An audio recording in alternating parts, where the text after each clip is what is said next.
further expected to increase by around 56 million elderly persons by 2031.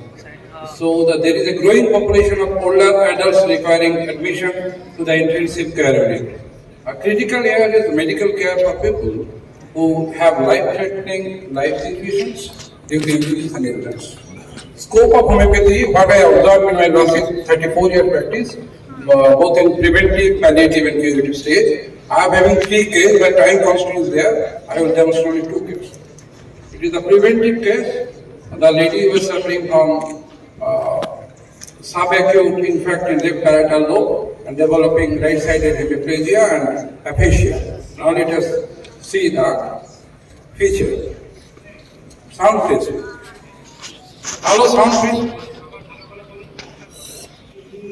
He did not speak anything, but articulating anything clearly. In first video. Now the second video. Let us see. কি খেয়েছেন বলুন? আর কি? আর বললাম ডাল copy কি দিয়ে খেয়েছেন? ভাত রুটি বলতে হবে তো বলুন। ভাত খেয়েছি। বা কি খেয়েছেন বলুন? Now in the last visit, in the last week, she presented like this. And I am presenting an insert from the page of Clark Dictionary, how it has been written in the book.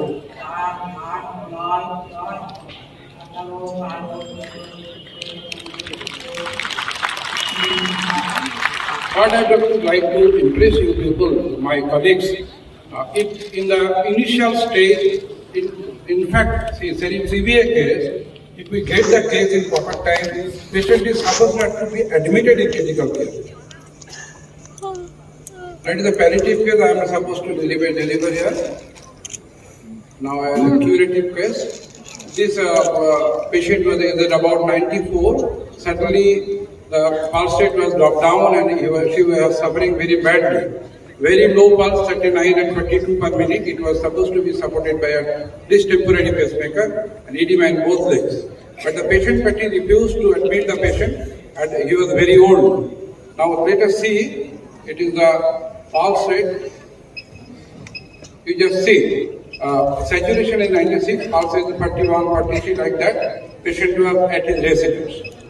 After giving digitally 6 infectional dose at interval of 15 minutes, what happens? It is the first video I am not running now.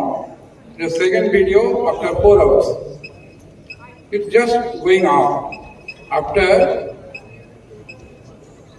2 days, saturation was 99 and pulse rate was 78.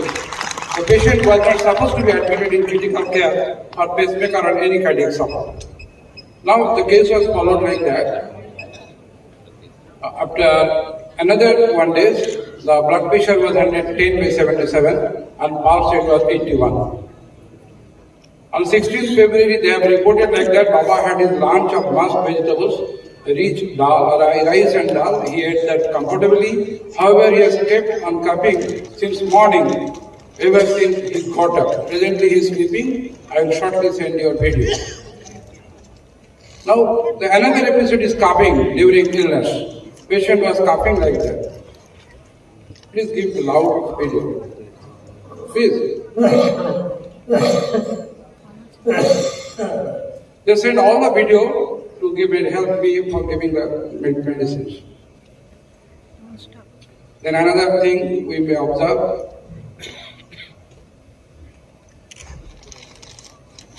Twitching of left arm during sickness. This is the blood report which shows the kidney is compromised, creatinine is high. Rather, the patient was in the CRP was high. The patient was in sepsis condition and multi-organ failure stage. Now, considering the totality, you have prescribed phosphorus 31 globule and half cup of water. After that, what happened?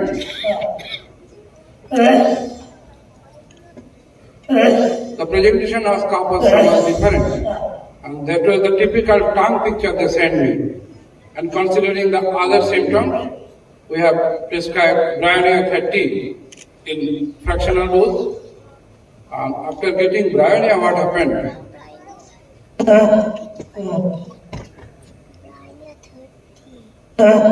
After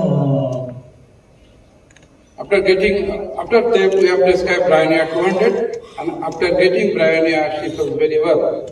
I'm not giving all the details. The saturation was 99, pulse rate was 82, and the beauty of homeopathic medicine, after Bryonia 30 comes in that manner. After Bryonia 200, it was clean, and after 1 day, it was clean, almost clean, and the feature of tongue was also ameliorated along with the chip complaint. The report came peacefully throughout the night. There are some instances of coughing, but they are not major. Almost being healthy, he talked with me. Now it is the limitations of our treatment, mostly describe our experience treating such patients homeopathically in the emergency room.